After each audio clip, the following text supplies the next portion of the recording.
Good morning, everyone. Welcome to the Thursday, February 25th edition of the MMAOB Daily Podcast. I'm your host, as always, Adam Martin, and I'm joined by a very special guest co-host here for the Thursday edition of the podcast, Mr. Brandon Piper, aka MMA Wagers. Brandon's a longtime fan of the podcast, a longtime friend of myself, and he's been bugging me for a while to get on the podcast, Brandon. So I had to finally get you on, man, with Marcel. He's actually doing some mail delivery and stuff today, so he's very busy. But I got Brandon on here. So Brandon, how's it going, man? Just how will you tell people where you're from, man? I don't know a lot about you as well, so just please, tell everyone what you do in the business. Yeah, thanks a lot, Adam, for having me on. I'm from Barrie, Ontario. I've been doing professional MMA gambling for maybe 10 years now, 10 plus years. It's just been about 8 months since I've taken it very seriously with subscribers and people reaching out to me to get picks and all that. And I'm just a diehard MMA fan. My dad got me into it, and I'm here for the long haul. That's awesome. So you're in Barrie, eh? So you're not too far north from me. Like an hour or two. That's not too bad, man. Yeah, just you live in Toronto. Just outside Toronto right now. Yeah, exactly. So that's awesome, dude. Like, do you remember the first bet you ever made on MMA? Do you have a memory of it? No, actually, but I just remember my perfect card that I got. It was a Curtis Blaydes card, obviously not the last one, but it was a Curtis Blaydes headliner. I got a perfect event, like 12 for 12. Nice. And I've been trying to thrive for that again. I have got it recently. It was the Khabib versus Justin card. I got another 12 for 12. And I thrive for perfection, man. Good job, man. Yeah, I actually I went 11-1 in that card. I got the last one wrong. I picked Gaethje as a dog. It was a good card for a lot of gamblers. That was a good one. It's been a few months since that. And man, the last few cards have been tough. This year's been tough. All right, so how about let's talk about this card this weekend. Now, obviously, like, I can't give away my bets because I'm working for Elite now, and that's where you can get my plays from, guys. So I'm giving as much information as I can through the 3 podcasts I do a week here, as much as I can through my articles. I cannot give away the bets themselves, but I can definitely talk about the fights, including one fight that was just added to the card this week because there was an injury to Alex Oliveira's original opponent. Now we have Ramazan Kuramagomedov stepping in for Randy Brown. So let's talk about this fight, man. I want to get your thoughts on it. First off, as far as the line goes, Kuramagomedov opened, I think, at minus 145. He's down to like a pick'em price. So I couldn't believe that. Yeah, some small action on Cowboys coming in here. He did take the fight on short notice. Why don't you give me your thoughts? I'll give my thoughts in a second, but I'd like to get your thoughts on it. Right now, we have the odds minus 115 Ramazan, minus 105 Alex. Probably at close of the pick'em. What are your thoughts? Well, I was looking through my sports books. I got Sports Interaction, Bet365, and Bodog. Bet365 came out with it first, and I saw Alex Oliveira plus 135 or something. I had to put some change on that right away because, first of all, Ramazan's coming in short notice. This is Alex Oliveira's 20th UFC fight, I'm pretty sure. He's a veteran at this point. And even against Jordan Williams, he looks sluggish. Like, he slowed down. I see Alex coming out for a strong 15 minutes while I see Ramazan slowing down. Like, it's 4 days notice? Yeah. Is it 4 days? 3 days? Yeah, it's short notice, that's for sure. So yeah. You're going with, you like Alex a lot here, huh? Well, for the underdog odds, like, it's a pick'em now, but at plus 135 where you got it, I mean, that was definitely good. I put it in right away, yeah. Yeah. I guess over the night, people had the same idea, and they got it at even money. I got to be honest, man. My initial thought was Oliveira too when I heard the matchup because I don't have a lot of knowledge on Kuramagomedov, but of course I went to the tape last night, dude. I watched all his fights on. He only has 2 on Fight Pass. He had a couple. He had a couple on YouTube too, like 3 or 4 on YouTube. I watched all his fights. Trevor Ollison. Yeah, in his last fight, he beat. He faced Trevor Ollison. Now he's facing Alex Oliveira, Cowboy Oliveira. Yeah. That's a huge step up in competition, in my opinion. So as far as this fight goes, like I said, I watched the guy's tape. I watched the fight with Williams, which, by the way, was at middleweight. We got to keep that in mind. His last fight was at welterweight. So yeah, he didn't want to fight at middleweight. That was a challenge for him, he said. He took the guy down. He basically submitted him, I think, in the second round with an arm triangle, if I'm mistaken. And, to me, that's his path to victory in this fight, dude. It's his wrestling. There's no doubt about it. Hold on, let me finish, Brandon, and then you can tell me. There's no doubt about it. It's definitely his wrestling by watching his tape. And also, like, in the fight with Jordan Williams, he landed 175 significant strikes. He went 3 hard rounds. 175. Yeah, I couldn't believe it. And I looked at the stats, so it surprised me. I gotta be honest, man. This is definitely a close fight, but my lean is towards Kuramagomedov. He's a younger guy. He's only like 24 years old too, by the way. He's super young for what I read.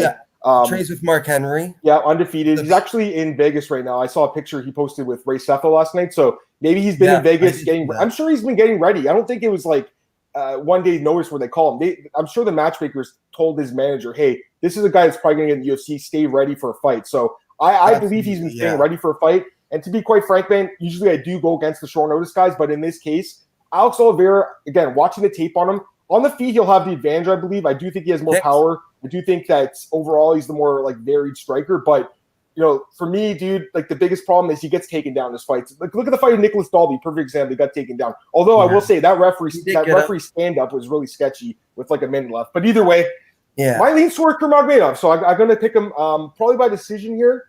And that's kind of what I'm leaning, although I definitely respect your take on it, man. Let me get some – go ahead. If you want to talk about it, and I'll get some comments from the guys. If I can get Ramazan at underdog odds too, then it'd be no matter what, I'll win, right? But absolutely, and don't take this personally. But just when I'm talking, or vice versa, just wait till I'm finished because it's very hard for them to hear us both talking at the same time. Just so you know. Okay. No worries. I know you're new at this. It's okay, man. Yeah. No worries. I do the same thing too. Don't worry. All right, I'm gonna get some comments. Okay. Yep. Daniel says, "Get that bag." That's same to you guys. Same to Brandon. And then Tyler says, "I'm with you, Adam. I think Kuramagomedov has a good chance here." Yeah, I mean, listen, the short notice definitely is throwing me off. He's only had 8 fights. I don't know. He's just so green still, in my opinion. But he is. You never know. It's MMA, right? It's MMA. But those teep kicks, I watched that Peter Sabata fight, and Alex Oliveira has legit stand up, and he can go. He missed weight against his last opponent, Shavkat. Yep. That up and comer. Mm-hmm. And we both had him. We both had Shavkat in that fight. He's legit, man. Mm-hmm. Yeah, I had him first. I think I got that bang on. Nice job. I watched the highlight video of Shavkat, and that swayed me right away. I looked up Shavkat highlights. Boom. Yep. That's the thing about Ramazan. Quite frankly, he's not like the flashiest guy if you watch him fight, but the guy is a grinder and knows how to win fights, man. So what I've seen, he can win this fight. And Daniel says the odds are coming down. They are. But we'll see. I could be wrong too. My picks have been great lately. It's been tough this year, man. Like there's been a lot of. I haven't made an official pick, honestly. I got him early. Yep. But I'm gonna do more tape. I'm gonna do a little more study, and I always have my picks 24 hours before the fight starts. Fair enough. Yeah, my pick's going to be Kuramagomedov unless something changes at the weigh-in. Yeah, tomorrow morning we'll see at the weigh-ins. Exactly, because the short notice definitely could change that. All right, I'm going to get this comment. There was one from Jose. Hey, Jose, how's it going? He says, good morning. And then this is a great question for you, Brandon, because I know you're a big Curtis Blaydes Mark. He says, buy or sell this time next year. Curtis Blaydes will no longer be in the UFC. You know what? Listen, the guy is clearly one of the best top 10 heavyweights in the world. There's no doubt about it. But I don't think Dana White likes him that much. He doesn't really have the most exciting style. So could he be a guy that goes to PFL or Bellator? Maybe. I wouldn't cut him if I was the UFC. I'd keep him around. He could still finish a lot of guys. But we have seen guys like with his kind of style get released, including former opponent Justin Willis, who was kind of a grinder. But I think Curtis is more of a finisher than him. So I think he'll be on the roster, although I wouldn't be shocked if he was released. What do you think? I think he's going to be released eventually. Oh, you do? Yeah, Dana White, I don't think he likes him, to be honest. And how he talks, like, I'm just going to go in there and wrestle the guy for 25 minutes. Like, the promotion doesn't like that. The promotion likes finishes. They like people that go out there and put it all on the line. They don't. And the way he talked, if I win, I'm going to get $100,000. Like, I don't understand why he's speaking like that. I see him as like the Corey Anderson of the light heavyweight division. Okay, yeah, that's not a bad comparison actually, and a guy that does have some finishing skills, but now he's a Bellator because a little bit too outspoken probably towards Dana White. I personally don't mind if fighters are outspoken, but I definitely think in Blaydes' case, like we've seen the writing on the wall for a while now. I don't believe the UFC likes this guy, even though I personally really like watching a fight, man, because I like watching guys dominate in their realm. I do too. Yeah, and he's a lot of people discriminated him against the Alexander Volkov fight, and I was the one that stepped up. I said, that was a good fight, Dana. I don't know why you're talking bad about your fighter that's on the roster dominating. He got 14 takedowns. Yes, he did. Yeah. Like that was a good fight, man. But yeah, it's Dana's whatever Dana wants to say, you know. Yep, I agree. And Daniel says he's like the heavyweight John Fitch. I mean, it's a decent comparison. Yeah. Kevin says, if I'm Blaydes, I'm running to PFL ASAP. He cashed $1 million That's a check. better idea. Don't go to Bellator. I don't know about Bellator. They don't even have a heavyweight division, really. They got really Brian Bader, Timothy Johnson. There's a few other guys there, but yeah. Another heavyweight. Yeah, Congo. Congo just lost. Like, he's done. He's like 45. Yeah, he's pretty old. He's still in great shape, though, man. Jeez. Yeah. Oh yeah. Okay, so whatever he's eating or drinking, I want. Yeah. So I actually had Curtis Blaydes up next on my list of things to talk about. So we kind of did talk about him, but he did have a statement. Basically said, this is what happens in the fight game. So I like the statement. He's like, props to Derrick, caught me. It is what it is. So props to him, man. Listen, dude, this is MMA. He was winning. Anything could happen, and a heavy fight between two huge heavyweights. Too many people were writing off Derrick in that fight, man. In my opinion, I know you were a guy that was on Curtis, but Derrick didn't get his due in that fight from bettors, and he was at plus 350. Come on, I did hedge. See, that's smart. I was talking to someone last week. I was like, if I'm playing, and I stayed away from it, Brandon. I just stayed away completely. But I wanted to. I was thinking about playing Curtis inside the distance. Then I was like, man, I can't play this fight. I did play Curtis inside the distance. And then you hedged it with Derrick, right? That was smart. And that put me over though, because plus 500, you put $10 on that, you win 50. Yeah. Right? Yeah. Jose says, I think Dana trashed Blaydes because of his comments about paying up because of style. I think it's both, dude. I can't remember exactly, but I know that I wrote an article actually at BJ last year. I was reading it the other day. It was like Curtis Blaydes explains why Dana White doesn't like him. He gave like 3 reasons. I think there was 3 reasons. He basically said because he's a wrestler, because of his comments, and because he just doesn't like Dana doesn't like wrestlers. So, anyways, let's move on from Curtis Blaydes. Yeah, for sure. Let's talk about some fights now. Not this weekend's fights, but let's talk about some upcoming fights. So, there's been a few fights announced the last couple of days. Different promotions. UFC 1, PFL. I want to start with one fight in one though. Shinya Aoki is going to be taking on Sage Northcutt. So Sage hasn't fought in 2 years now. The last time he fought this guy, Cosmo Alexander, got his face busted. Like his face was broken. Was that his last fight? Yeah, it was 2 years ago. Wow. So it's been a long freaking time, man. And listen, I like Sage. Like, don't get me wrong, I really do. Like, he seems like a decent guy. He's only 24, which is nuts to me. He's only 24 years old. Like, he was in UFC when he was 18, which is crazy. That must be a record. It's got to be. I think he might have been the youngest, or like maybe Joe Lozon's brother was really young too. There's a few guys. John Jones was 19, maybe. Yeah, they were super young. It says 20, maybe. Let me see here. Made his debut. It doesn't say he's the youngest, so it might have been someone else. Anyways, I would say Sage. Yeah, definitely one of the youngest to ever step into the octagon. And his physical structure is just insane. How do you get that at 18? I don't know, but here's the thing. He was 6-2 in the UFC. He knocked out Zach Otto and then got released. I don't know really what happened there. It must have been some sort of, I guess it was a money issue. I don't see, by the way, 6-2 in the UFC. Pardon? He had a 6-2 record in the UFC. Yeah. He beat 6 people in the UFC. Yeah, I lost it too. He lost to Mickey Gall and lost to Barberina, which is a bad loss. Actually, I remember that fight because I bet on him in that fight, man. I was so angry. I had him parlayed with Rumble, I think, and Rumble knocked out Bader in the main event. But that was a terrible bet on my part. I think I stayed away from that one. I think Sage was like minus 400 or. He was I parlayed him, like I said. It was a terrible bet, and I've learned from it. That's why I don't do that anymore. So it is what it is. Hey, you learn from your mistakes, right? So exactly. I don't parlay 19-year-old kids anymore. Yeah. But yeah, he's a fun 2 years, so it's been a while. Shinya, I know he's an amazing grappler and stuff. So if he gets the fight to the ground, he's probably going to win this fight. But if it stays standing, he could be in serious trouble because Northcutt definitely has some stand-up skills. We saw that against Otto. We've seen that against Trevino in his debut. A few other guys.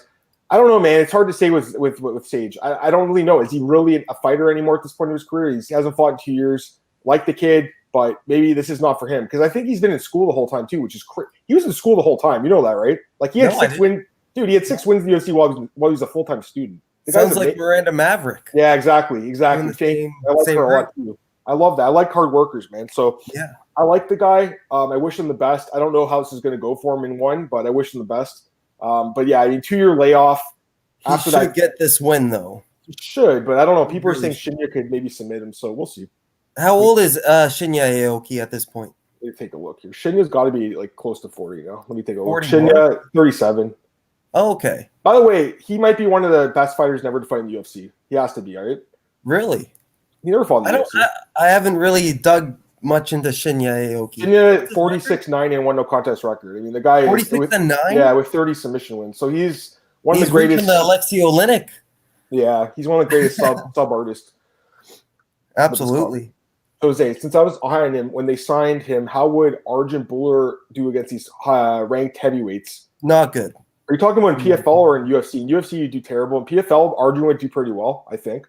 Well, he's a grinder. Yeah, he's a wrestler. In one, he's probably going to win the title. I think he's fighting Brandon Vera, if I'm not mistaken. He should beat Brandon Vera at I would this guess. point. Let me just double check. The striking, definitely, I give to Vera, though. Do you watch one? Like, do you pay attention? No, not really. It's hard because the fights are so late here. Yes, right? exactly. I mean, they start at, I think, 8 or 9 in the morning usually, so it's pretty early. So it's not easy. Early prelims are at like 4 in the morning. Yeah, that's the main card.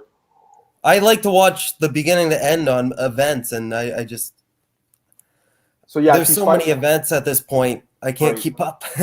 He's supposed to fight Brandon Vera. Let me get this comment too from Tyler says, I think Chase Hooper was the youngest to fight. Maybe let me check that. You actually might be right. Let me check. Yeah, maybe. But I think he was older than that. I think he was like 19. Okay. Yeah, I thought so too. Because he's already 21 at this point, and he joined the UFC 2 years ago. Let me check on. Let me Google it. Youngest fighter UFC history. I think it was Sage. It does say it's. Someone does say it's Cooper, but Sage I think was 18, isn't he? Like if you look at if you do the math there, right? Am I doing the math wrong? Well, I got Chase Hooper right here. It says Chase Hooper on his Wikipedia. Anyways, I think Tyler's probably right. I'm probably wrong, so I'm going to move on from this one. Well, he's 21. Chase is 21 right now. Yeah. And he made his UFC debut December 14th, 2019. Yeah, I got that fight. He fought Kamer. I saw that fight. Yeah, and he won by knockout, ground and pound with elbows and punches round 1. So he might have been like a few months younger, just like Tyler said. Like they were both 19. He was a few months younger. Kevin says, I love how Joe Rogan was just roasting on Chase Hooper, and then he ends up coming back. That was one of the best. Last fight, yeah, I mean, he looked terrible in that fight. I was on Peter Barrett. I was on Chase by some 350. I think I took a shot on him. Tyler says his first Sage's first fight, 19.5. You're right. Because we're not done the year yet, so it's Kevin says, I don't. Brandon, just pay attention because it's going to be very hard for people to hear us both talking at once, man. Sorry. It's okay. Kevin says, I don't see too many options available for the May pay-per-view. Zhang and whatever's happening at 155 are the only 2 belts that seem possible bearing a short turnaround. Any guess what we'll do? Okay, so that's actually a good thing to segue to because you messaged me this morning. You're like, yo, Figueiredo's fighting Moreno again. And I'm like, I know. I already wrote the article on it. I already wrote the article. I knew you knew. Hilarious. There's no way you didn't know. Grinding away, man. Grinding away. So that fight's official for June 12th, UFC 263, which we'll talk about in 1 second. But UFC 261 is April 24th. That's Valentina and Andrade. That was announced yesterday. Mm-hmm. UFC 262 will be in May, but we don't know what's going to happen. That's what Kevin's saying. Is it going to be Zhang? Is it going to be someone else? I'm guessing they probably want the lightweight belt for that card, maybe, because that to me, the Valentina and Zhang fights should both be on the same card. I don't think they should headline separate cards. They might do that, Brandon, but I don't think Valentina is really a pay-per-view seller. She's more of a co-main event fighter than a main event. I do think Zhang could headline, though, because the last fight was incredible. You can really sell her headlining at least one more fight. So maybe you do Zhang and Rose as main event and then Andrade and Shevchenko as co-main. I personally would rather see that. But I really don't know what they're going to do here. And usually they don't put the lower weight above the higher weight, so I don't know what they'll do. If they do Shevchenko as the main event for that card, I don't expect it to sell very well. But anyways, what are your thoughts on those upcoming pay-per-views? We'll talk about the fights themselves, but just the main events. Well, Wiley Zhang, like the entire Asian community is going to tune into that, right? Like she's not the face of the Asian MMA scene right now for the UFC at least. So that's a huge population. And so Deiveson Figueiredo versus Brandon Moreno, is that going to be headlining and then co-headlining? I believe that's the headliner of 263, but that's not official. Ariel broke the news today, but I'm assuming that's going to be the main event. But I will take this comment really quick from Kevin because he says, headline 3 pay-per-views in a row with Zhang, Shevchenko, and Fig.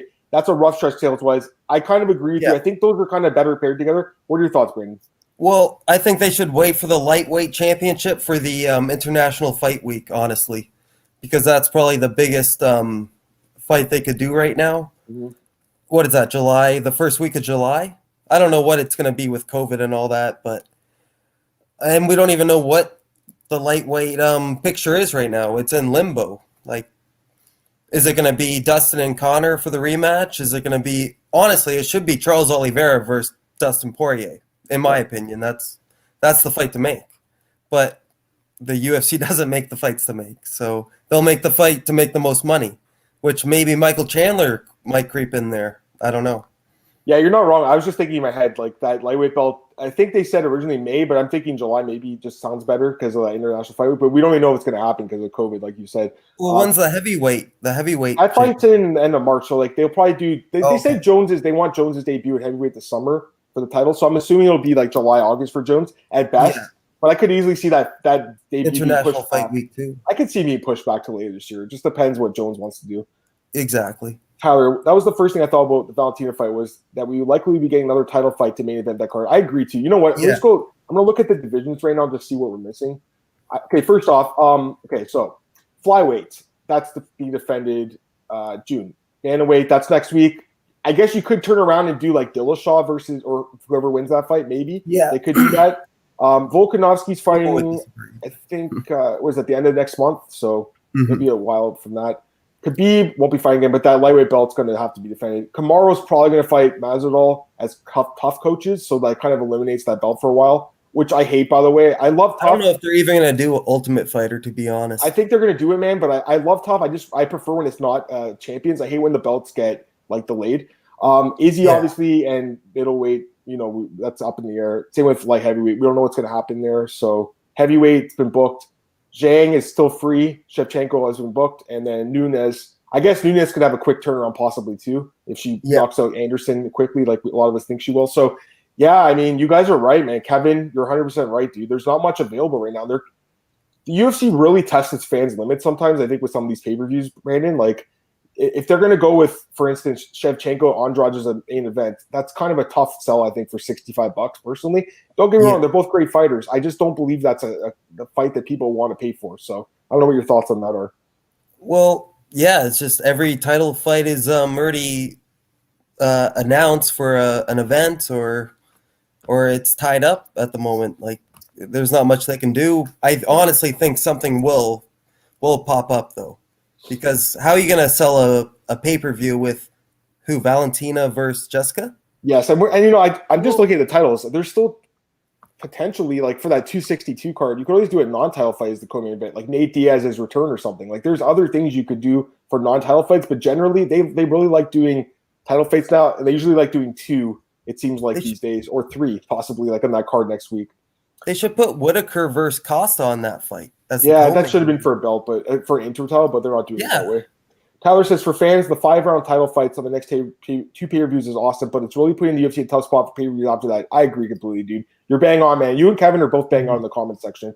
Okay, so let's talk about that fight now, Figueiredo and spread it out in Moreno. So I love the fight, man. The first fight was amazing. I had Fig in that fight. He would have won if it wasn't for the low blow, but even with that, I still thought he won the fight. I still scored it for him.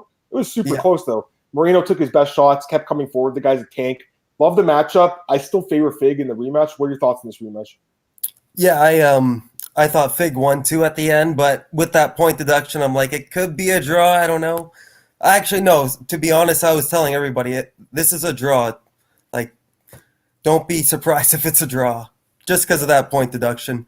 And yeah, in the rematch, I'm still gonna take Figgy. Like he is just a beast. He's a beast, man. Like, what are you gonna do? Like, Moreno's a scrappy, hard-nosed grinder, Mexican, good fighter. But Figueiredo showed that he can beat him. I feel like Moreno had his best performance in that fight against Figueiredo. I don't know what else he could do differently. I mean, let's be honest. Like, a lot of us were kind of just not thinking he would have much of a chance in that fight, and he almost won. So let's give him some credit here. But I just think Figueiredo, we've seen in rematches too. He really does make the adjustments. We saw against Benavidez the second time, just to smashed him. So I got to go with the champ in this. I can't believe how happy Moreno was after that, though. Like, bleeding from his face. That is the happiest I've ever been. You know what I mean? Dude, man, that's a guy that like cases. It's like those old photos of BJ when he beat Stevenson, was like licking the blood off his gloves. Yeah. That's right here. That these guys are a different breed, bro. Trust me. Like, he won me as a fan that night. Like, I know. Okay, never underestimate him. How about Valentina and Jessica? Because we just mentioned that too. That's going to headline 261. Valentina, dude, she only opened at minus 250. But this is a legit competitor. Okay, so you think the line was fair? I think it opened a little short, personally. I think it's going to go up. What's the odds for? It was minus 350 at open, so to me it seemed a little light. But what is it now? Maybe I'm wrong. It's still it's holding steady. It hasn't got any action. I mean, it just got released. So yeah, minus 350 seems fair. Like it's a. They actually dropped it to minus 335. Bet Online opened it, but minus 335. So it does. It seems a little low to me, man. I think if you look at her historic, you look at her historic odds. Valentina's. Let me look at her last couple of fights. Minus 1,800, I think she was. Let me double check here. It was minus 2,500. Oh, minus 2,500. Minus 25, eh? Yeah, against Maya, who beat her one round. Won the round 2, I believe. Second round, yeah. Chukagian, minus 1,250, and she beat her by TKO. Liz Carmouche, minus 1,400. These competitors are a lot worse than Jessica. Jessica I, minus 1,700. Joanna was the same price, minus 350. Joanna was the same price, so that's worth mentioning. Okay. Cachoeira, she's minus 1,200. And then you look at her bantamweight fights, and they were mixed bag. She was an underdog in a few of those fights. Let's not talk about those. We'll talk about the flyweight fights. So she's been the favorite in all of them, obviously. But this is, besides the Joanna fight, the shortest favorite she's been. I think she could easily open at minus 500. But again, the odds, listen, they're good.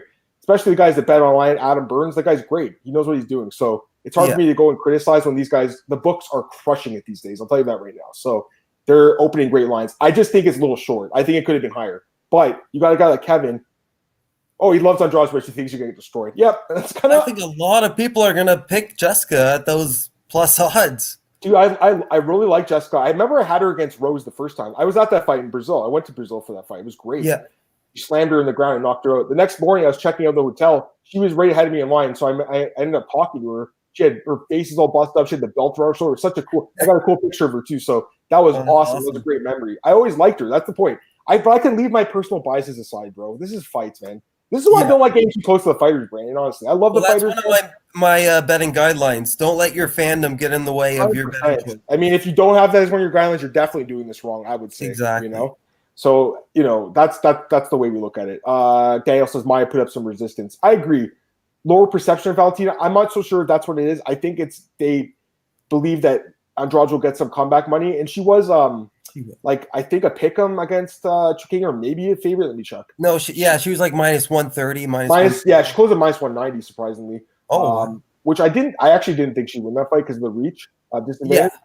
You saw the power. She knocked her with a body shot. Yeah, I think I honestly had Caitlin in that fight just because I saw at the weigh-ins. I'm like, how is she gonna win this fight? Yeah, Caitlin fought smart, picked her shots out like off the outside and for 3 rounds, but Jessica just knows how to get in. Like she just bulldozes her way in and makes it scrappy, makes it difficult for her opponents to deal with. She's a little tank, and just looking at her odds, she's won quite a few fights as an underdog throughout her career too. But and she's fought in 3 different weight classes. Yeah, and I think that's a big problem here, though, man. I don't see the size playing up at all, dude. Honestly, against Valentina, who could easily fight at 135, that size is going to be a big difference. So that's kind of what I'm seeing here. I know you want to talk about PFL too because they announced some fights. Anthony Pettis is going to fight Clay Collard. I love that fight. I love Clay Collard, man. He had a fight with Max Holloway like 7 years ago in the UFC, which was really fun to watch. Go back and watch. I know you have probably watched that, but other people, they missed it. Great fight. But he's doing some boxing now, and now he's doing MMA. I still think it's kind of a bad matchup against a guy in Pettis who's a much better, I think, MMA fighter. But what are your thoughts on this fight and maybe some of the other tournament fights? I like how they matched these two up. 2 pretty big names. Clay Collard's been doing his thing in boxing. I think he's like 3-0 or 4-0 in boxing. And but it's the all-around, it's MMA, right? Like Anthony Pettis is no joke. Like I think it's a good matchup, and I liked the Oliveira Aubin Mercier matchup against Jolison Santos. Yeah, I'm just gonna pull up the bracket here. Aubin Mercier. He hasn't fought in a while, but he's still a good prospect in my opinion. He lost to Alexander Hernandez, but I'm gonna pull up the card right now so people can see it. He seemed out of it in that fight. Where is it? There it is, guys. So So we got Pettis Collard, which talk about Nathan Schulte, who's an amazing fighter, who is so underrated. 2-time champion. Yeah, against Marcin Held, who's a pretty good fighter, man. You got to win over Hakparas in the UFC. Mavlid Khaybulaev, that's the guy I think who had that crazy flying knee knockout against Damon Jackson. Remember? Yeah, he did. Yeah, Yep. against Jason Soros. I don't know who this guy is. Who's Jason That Soros? just went viral, that Mauve-lid knockout, eh? Holy. Yeah, I know. Jason Soros. Actually, I do think I know who he is. Jason Soros. Jason Soros. Yes, I remember he fought Danny Chavez. I watched tape on him last week. He fought Danny Chavez, submitted him in the 5th round.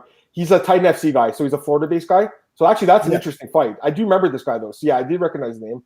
Palmer and Jenkins. I mean, Lance Palmer obviously is going to be a massive favorite. Another 2-time champion, I believe. Yeah, Jenkins has really just kind of been disappointing, and ever since leaving Bellator, really. I think they did this on purpose just to get Lance.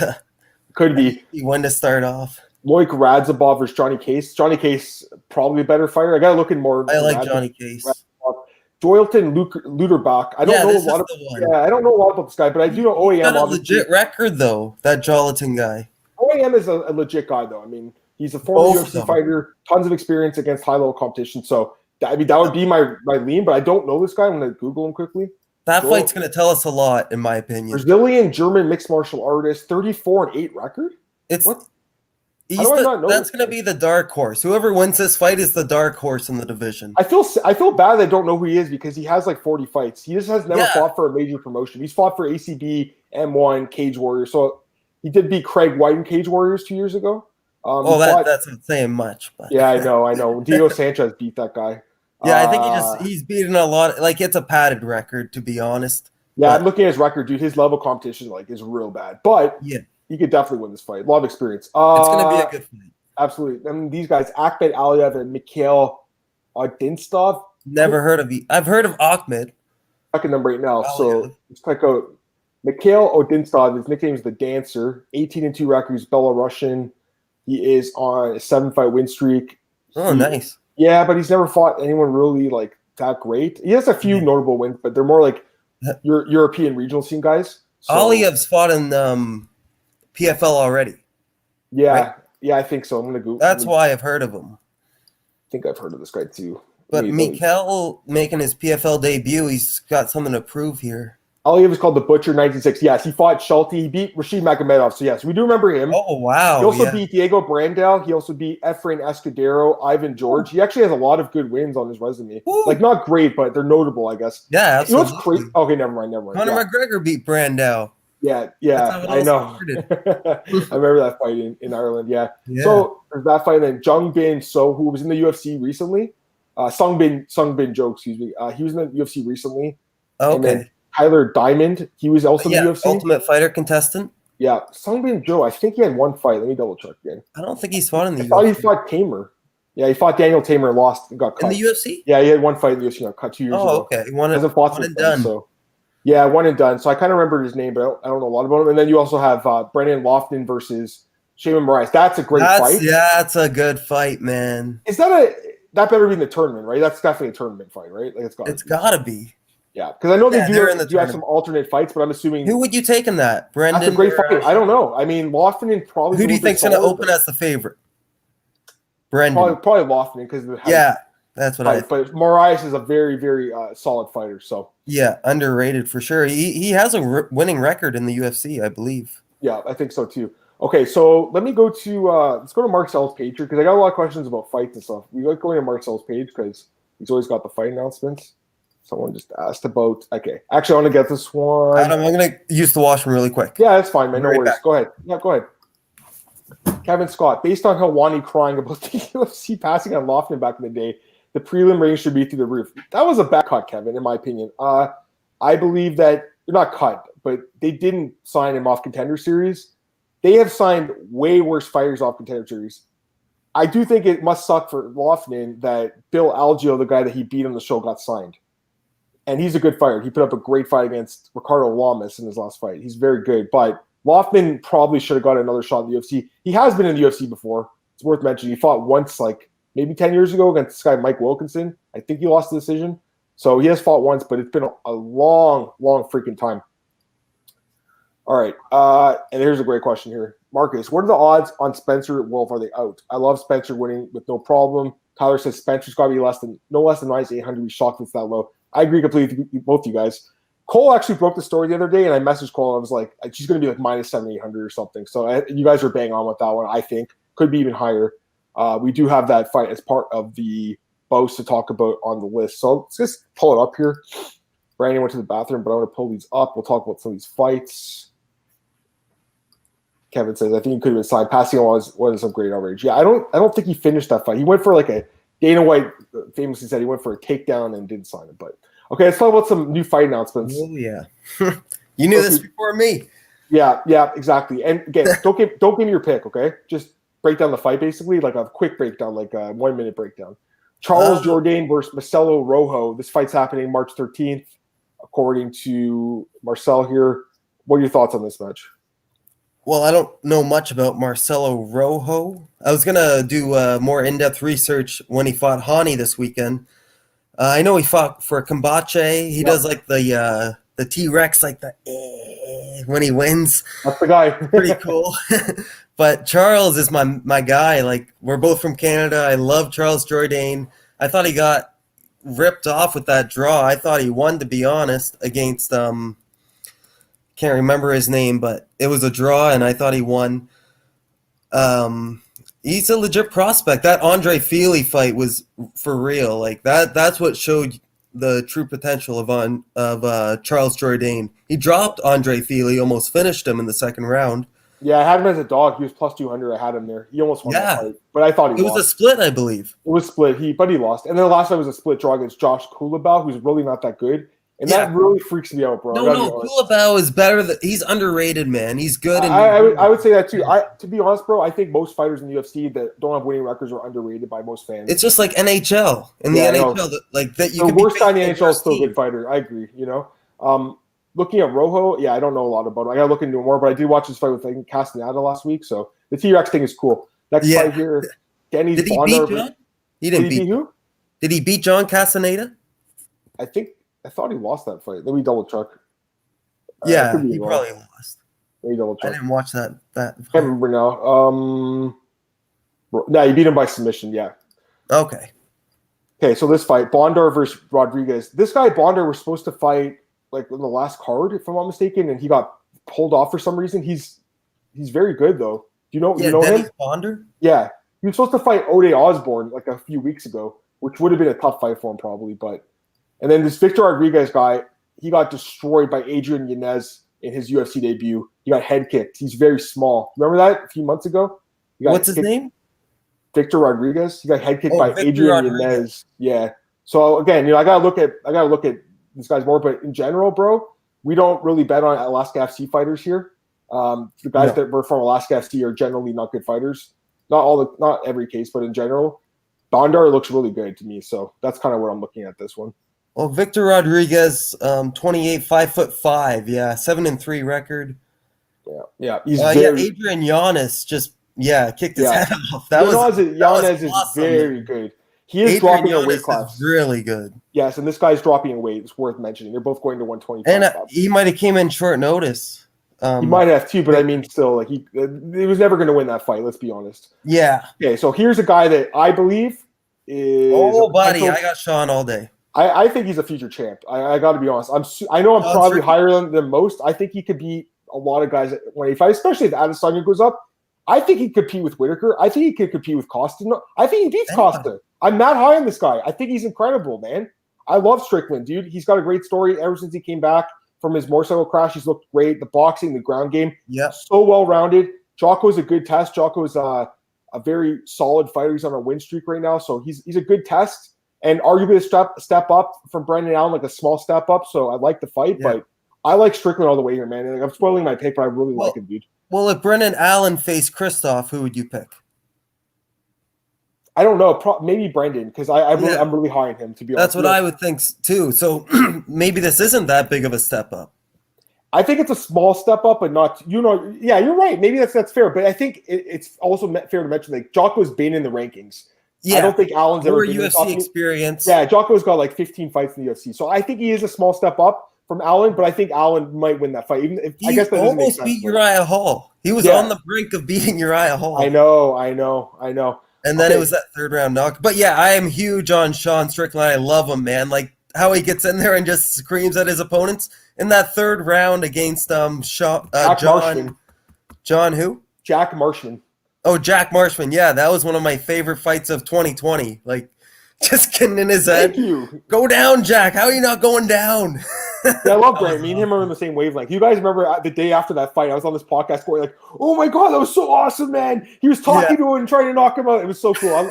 Anyways, you guys could tell I got a bit of a man crush on Sean Strickland. Can you tell? I love Tarzan. Yeah. I've always liked Tarzan, bro. So I'm a big fan of him. And he, I don't know if you saw that fight with his teammate. He was yelling the whole time to his teammate. I did see that. It's in a lower Chris Curtis or something, right? Chris Curtis? Yeah, Chris Curtis. Yeah, I saw that. He was they were joking around, but I was so confused watching. I'm like, do these guys hate each other? Like, they're just messing, right? They're jokes. Okay, I'm going to get some comments here. Daniel says Strickland, sort of Watley. He's got green vibes, though. Might let fights escape him. I don't know, he doesn't man. fight with his hands down like Bobby. Bobby fights down to his competition. I love Bobby. He fights down to a level of competition. That's why he lost to Moises. He just matched him on the feet, tried to better him a little bit. I thought Thiago won every round of that fight. Yeah, I think Strickland goes in there to kill you, dude. That's what I think. And he doesn't fight with his hands down. Yeah, dude. I guys like Eddie Wineland, Charles Rosa did the same thing last week. Guys that fight with their hands in their waist. It's the worst way to fight. Don't fight like that. Steven Thompson can do it. That's it. Just let Steven do his thing. Thank you. There's a few guys. Cyril Gahn can do it too at heavyweight, but there's very few guys that can fight with their hands at their waist. Very few. Yeah. So, but I really like Strickland. He's got a really good fight, man. Okay, we got to move on because we're just gonna man crush on Strickland here all day. This was the last fight. Sorry, I missed you guys' comments on that one. Daniel says I thought the draw was fine against Kulabel Jourdain. Tyler says Bonders is savage. I agree. He looks really good. And he said I gotta watch more tape on him. Osborne. Yeah. Daniel says he had cash on Jourdain. Was thankful to escape the draw. It was a draw. You could just get your money back. I think that's what he's saying. Oh, okay. Kevin Unless says, you had him in parlays. Yeah, exactly. Why are so many people covering MMA Canadians? Just people I'm aware of. You guys are everywhere. Is it all GSP driven? What? Well, to be fair, Brandon's not a journalist. He's a sports bettor. He has a job, like a normal job, I guess, quote unquote. But he's a big MMA fan. That's fair to say. Yeah. I'm sorry, Brandon. I don't think you're a journalist, right? Like you're not, right? You're not trying to pretend to be, are you? No, I've never written any article. Thank you. Just so we're clear, Kevin, he's never written an article, but he is a sports bettor. He's a big fan. He's one of us. So there you go. And Brandon's always in the chat too. You guys just didn't notice him, because he doesn't say a lot. But for me, I got into it at a good time personally.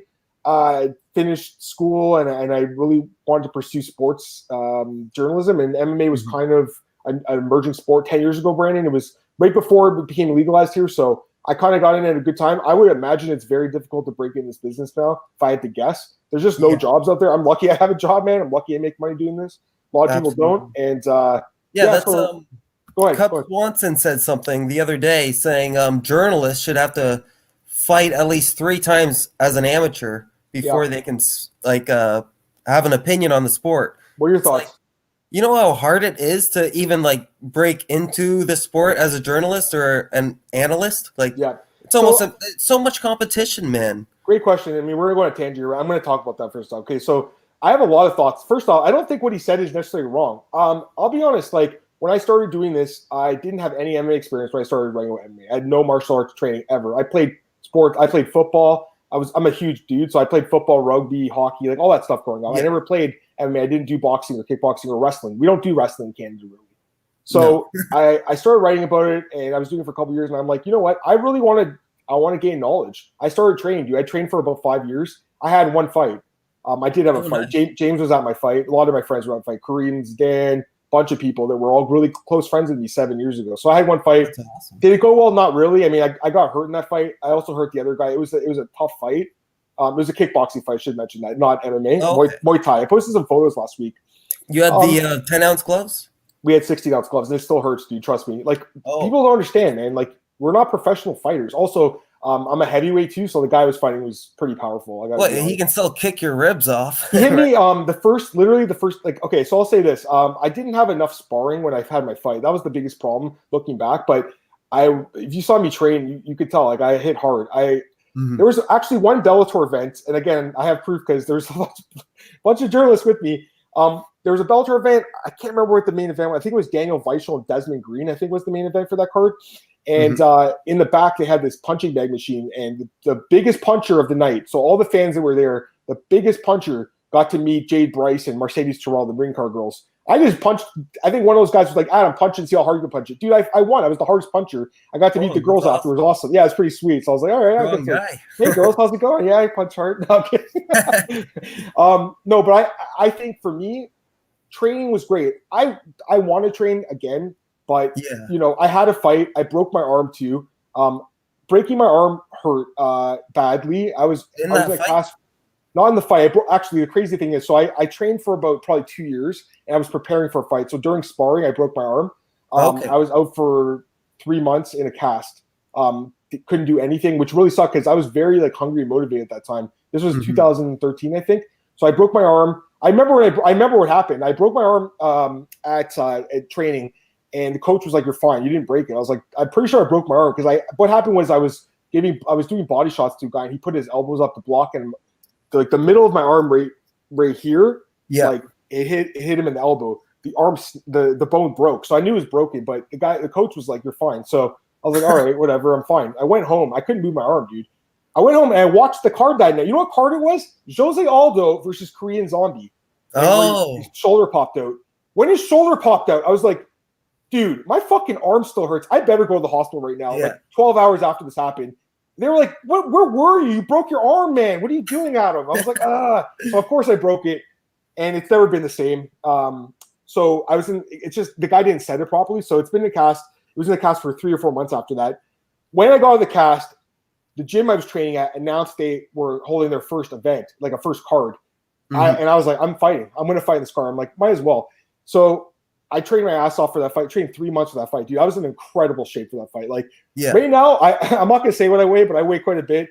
I was a lot heavier. I was closer to a 205er then than I am to a heavyweight now. So I was blame it on the COVID. Yeah, of course. the COVID 50. Well, all the gyms are closed. Exactly. But yeah, so I mean, I trained my ass off for the fight, get in the fight, and man, it was awesome, dude. The experience of having all my friends there. There was probably a couple hundred people in the venue. It was awesome. We did in the ring. We had a cage and a ring, but we did in the ring. So yeah, I knew the guy was fighting. I'd seen him train a few times around, but I didn't know a lot of him. He was just a big, stocky, heavy set. I think he was a Mexican dude, just a hard hitting dude, tough guy, man. Very, very nice guy too. We talked a few times after the fight. Just that's the other thing, like the camaraderie after the fight, right? Like you're in a war, you beat the shit out of each other, and you're like, nice fight, man. Good job. Go home and see the family, right? So for each other. Literally, dude, the first punch that landed hit me right here in the temple, and I got wobbly, dude. That's the closest in my life to being knocked out I've ever been in my life. I got hit right here, bang, and I went like this. My head was like that, and ref gave me a standing 10 count. What the problem was, my contact popped out.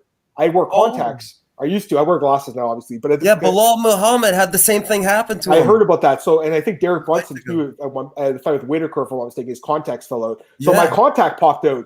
I couldn't see. So the referee's like, and again, this is not a professional fight; it's an amateur fight. He's like, do you want to stop fighting? You can't see, right? I'm like, no. I'm going to find the contact and fight. And this is after I'm rocked. Like I was so rocked. Like he hit me so bad. Not only was I rocked, but the contact fell out. Picked it off the ground, threw it in my eye, and I'm like, let's fucking fight, dude. I went the full 3 rounds with the guy, and I got my ass kicked, and I got his ass got kicked too. It was a draw at the end of 3 rounds. It was a really tough fight. Oh, it was a draw? Yeah, it was a draw. If you asked me, I would have lost the fight, but they just scored a draw because there was no finish, right? It's not Is really there YouTube footage or anything? There is footage. It's been filmed. I don't know where I can get it. A friend of mine has it. 2 friends of mine have it. They filmed it separately. They literally, dude. There was people with cameras in the turnbuckles. Like it was legit. It was a legitimate event. Yeah, it was awesome. I've seen the fight once after. But congrats, man! Like that, thanks, man. Dude, I was so embarrassed to watch the fight because I remember after the fight, I had the most pain in my head I've ever had. Like I had the worst headache of my life. I couldn't think. I went to my house. I was in my bed for a week after that fight. I couldn't walk. I can't imagine what the real fighters go through, bro. I'm an amateur. I'm not ever going to pretend to be an MMA fighter. But I was for one day. Brandon. You know? Yeah. I'm gonna show some pictures. You know what, guys? I'm gonna try to see if I can get this footage somewhere. I don't know if it still like exists. All I did was wrestle. I've seen the fight once, like a year after that. I was so embarrassed to watch it, Brandon. And I watched it back, and I was like, dude, I did pretty well in that fight. I actually did a lot better than I remembered, you know? But I got rocked so bad. I don't remember anything after the first round. I just remember going to my corner, and my coach, who was also my friend, he was like, dude, you have the best chin I've ever seen. Oh my God, man. I was like, no, dude, that's not a good thing. Like, if you say someone's got a good chin, they're probably getting their ass kicked. Were you bleeding or? I didn't bleed, dude. He hit me in the temple. Like, you know where JDS hit Kane. Kane. Yeah. This part and right here, these are two tough, like, I was watching a kick usually goes there, right? They go like here, and that's where you get knocked out. It turns your brain off. So it hit me here, and I wobbled really bad. I remember the feeling, dude. It's a sick feeling. You stayed in it. Pardon? You stayed in it. You survived. I stayed in the fight, man. I stayed in the fight. You know, like some people would want quits. Andrade. I remember what happened though. Like I remember, like I said, I don't remember the second and third round at all. Like I really don't. But the first round, I do remember getting rocked, and I remember picking up the contact, putting it in my eye. And I looked outside, and there was like 20 of my family and friends, and they had paid money to be there and to sit in chairs and sit in front row. I was like, I'm not quitting on these guys. I'd rather get knocked out than these people come here. So I went and I fucking did the 3 rounds. And you just started swinging. I did. I tried my best. You know, a lot of the fight took place in the clinch. It was a Muay Thai fight, so a lot of it took place against the ropes. Referee broke up a lot of the fight. Dude, we were both. By the way, that fight was only 3 2-minute rounds. 2 minutes or 3 minutes. Was he bloodied up at all? Or no? Was he bloodied up at all? Yeah. Oh, yeah. I mean, you can see the bruises. You bloodied him up? His face is a little bloody, but a little bloody in his face. But the thing is, we're wearing headgear too, and gloves. We're not wearing MMA gloves, Brian. We're wearing boxing gloves. Yeah. So I'm telling you guys, I know it doesn't sound like 16-ounce gloves is going to hurt. It does, man. If you're getting hit by a heavyweight, this dude was at least 250 pounds, and he hit me right in the temple, dude. He just caught me in the right spot, man. I don't know how I didn't get knocked out, bro, but I know I heard people screaming in the audience like, knock him out, like, you know, but the thing is, in a smoker, they don't want you to knock people out in amateur fights, really. Like, they want you to get experience. It was more for the experience, right? But having said that, man, there were some brutal, like, fights on that card. One fight had this, I remember the fight before mine, the woman she was a beast, dude. I love training with this woman. She's about 60 years old, and she beat up this 20-year-old girl so bad, man. She was an incredible boxer.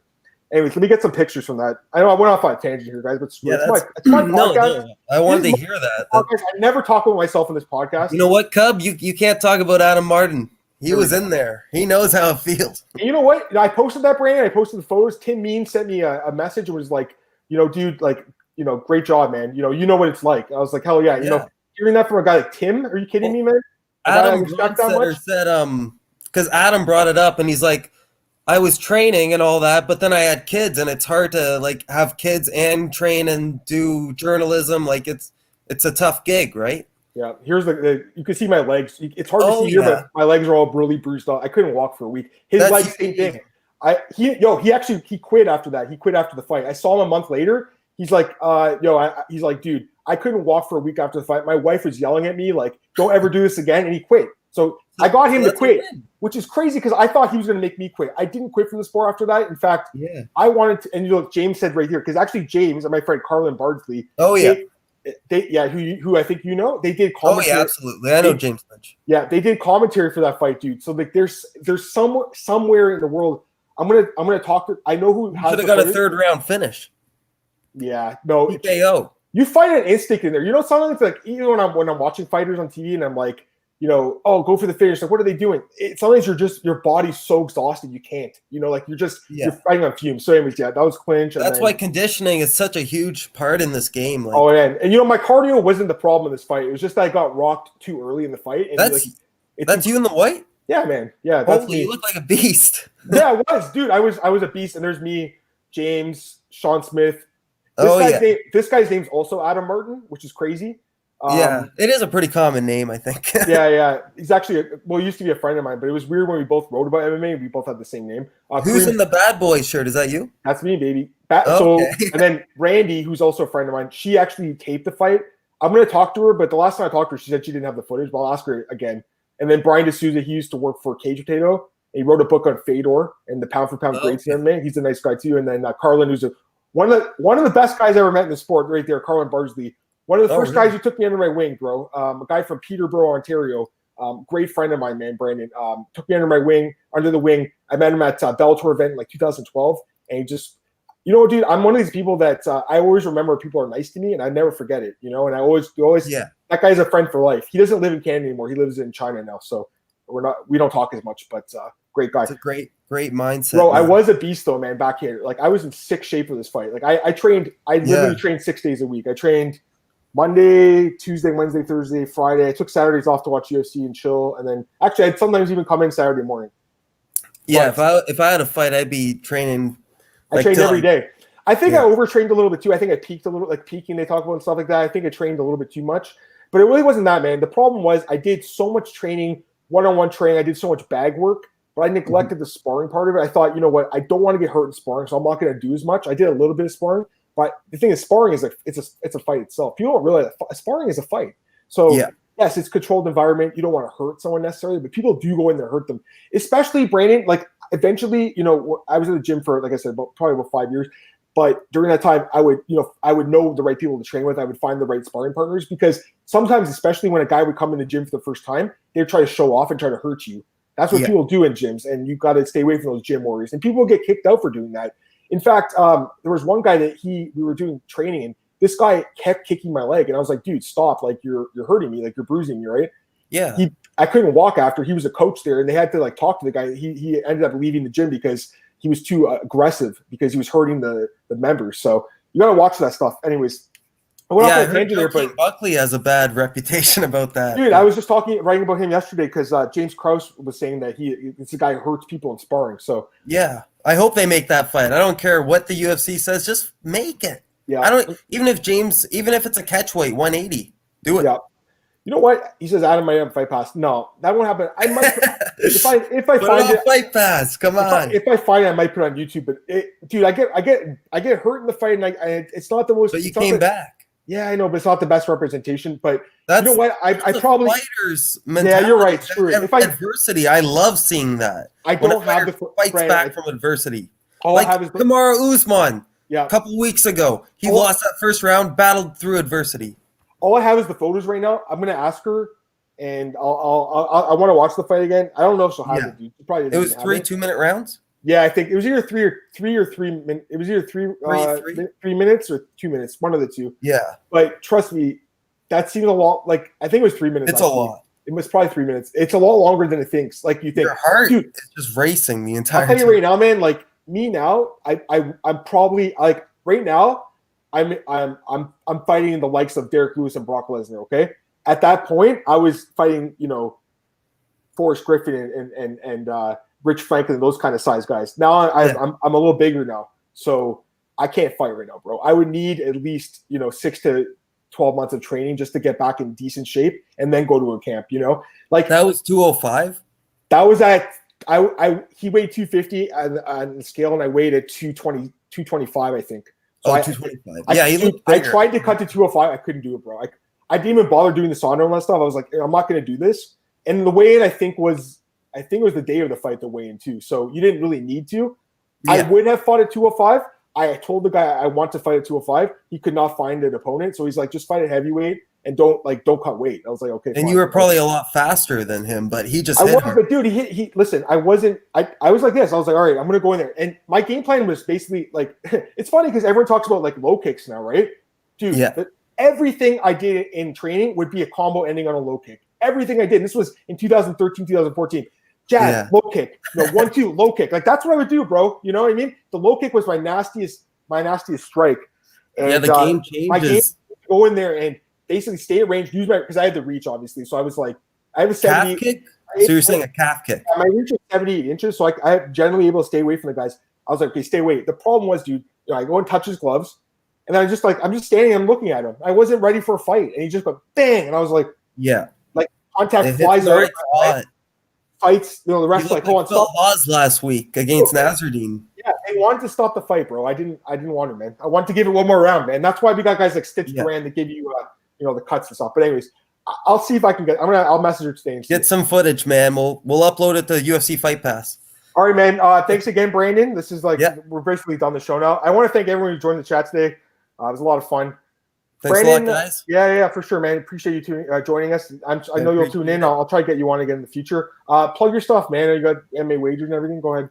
I'm on all platforms: Twitter, Instagram, Facebook. You can find me at MMA Wagers. I guess Twitter, it's Pipes72. Yeah. Okay. Awesome. And I'll have the picks 24 hours before the fights. It's $9.99 for everything: breakdowns, DraftKings Insight, betting odds, everything. I got it all. That's awesome, just hit me up if you need any insight. That's awesome. This comment's hilarious, Daniel. Pound for pound go, dude. I appreciate you coming in all the time, Daniel, in the chat, man. You're awesome, dude. You're really turned into one of our favorites here, dude. So thanks. And that goes for everyone else: Tyler, Kevin, whoever else I missed, Jose, everyone. You guys can follow me on Twitter at MMAdamMartin. Thanks again, man, Brandon. Follow me, guys, and then make sure to sign up to Elite. I'll have my bets up this weekend for the card. Peace. And subscribe, boys. Subscribe.